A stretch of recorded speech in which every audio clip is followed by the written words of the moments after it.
In today's video, I'm going to teach you how to group in PowerPoint. Grouping is a simple way to lock several objects together so you can move, resize, align, or apply formatting to them all at once. It's perfect for keeping a layout consistent as you build slides with shapes, images, icons, and text boxes. Start by opening your web browser and searching for PowerPoint, or head to your usual PowerPoint site or app. If you're using PowerPoint on the web, you'll be prompted to sign in. Make sure you log in with your account so you can access your files. If two-factor authentication is enabled, complete that as well. Once you're signed in, you'll see your recent files, shared items, or anything stored in your cloud drive. Next, click the presentation you want to edit. Give it a moment to load and then navigate to the slide where you want to group objects.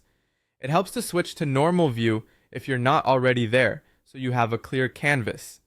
Now, select the objects you want to group. You can click the first object, then hold Shift and click each additional object. If an object is behind another, you can click near its edge or use the selection pane from the Arrange tools to highlight it more precisely.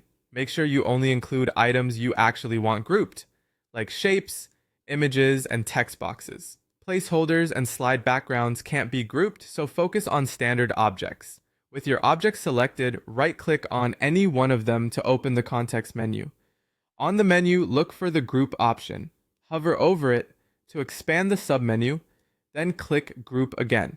You'll see selection handles appear around the entire collection, confirming they're now grouped as one unit.